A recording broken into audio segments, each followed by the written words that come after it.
Horn बजने लगे हैं। एक साथ पूरे देश में ड्रिल होने लगी है। जमीन से आसमान और समंदर तक में हलचल तेज हो गई है। तो क्या जंग की तारीख तय हो गई है?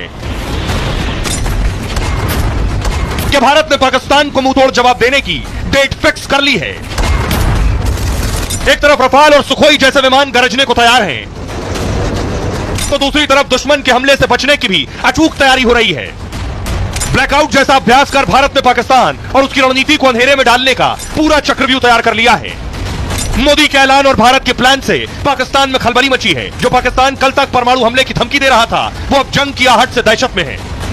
हिंदुस्तान का अटैक इमिनेंट है, किसी भी वक्त किसी टाइम पे आ सकता है।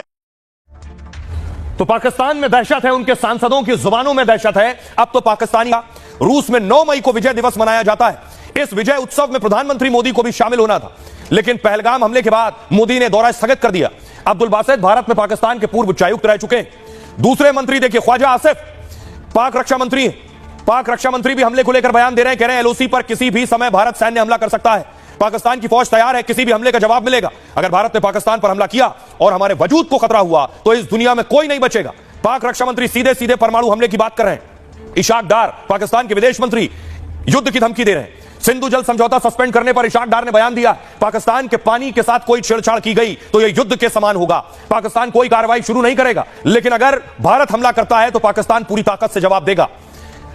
तरार कह रहे हैं, पाक सूचना मंत्री हैं, भारत पर हमले का डर और भारत की ओर से अगले 24 से 36 घंटे बहुत महत्वपूर्ण है। इस दौरान भारत की ओर से हमला होगा। एक बात तो तय है, पाकिस्तानी ये मान चुके हैं कि जवाब तो मिलेगा, यानी उन्हें एहसास है कि उन्होंने गलत किया है। अब बारी है भारत के पलटवार की। सुनिए जरा क्या कह रहे हैं।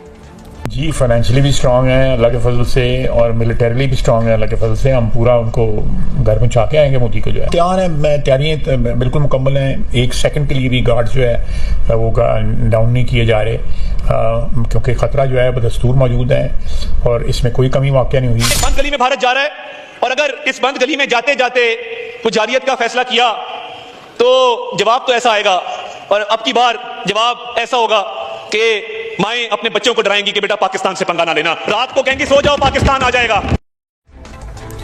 यानी एक बात तय है, कुछ बड़ा होने वाला है। पाकिस्तान को पूरी तरह से इल्म है, इसीलिए देखिए शहबाज शरीफ खुद आईएसआई के हेडक्वार्टर पहुंच गए। यह तस्वीर मैं आपको दिखा रहा हूं, शहबाज शरीफ बैठे, उनके ठीक बगल में आप देखिए असीम मुनीर बैठे हुए। यह जो बैठक हुई है ये आईएसआई के हेडक्वार्टर में हुई है, यानी पाकिस्तान की जो खुफिया एजेंसी है उसके हेडक्वार्टर में खुद शहबाज शरीफ पहुंचे। यानी खुफिया एजेंसी के पास जो भी इनपुट है कि भारत हमला कर सकता है, कब कर सकता है, भारत की क्या तैयारी है, वो लेने के लिए, वो जानकारी जुटाने के लिए क्या शहबाज शरीफ को आईएसआई हेडक्वार्टर बुलाया गया? क्योंकि भारत में जो बैठकें हुई हैं वो बता रही है कि कार्रवाई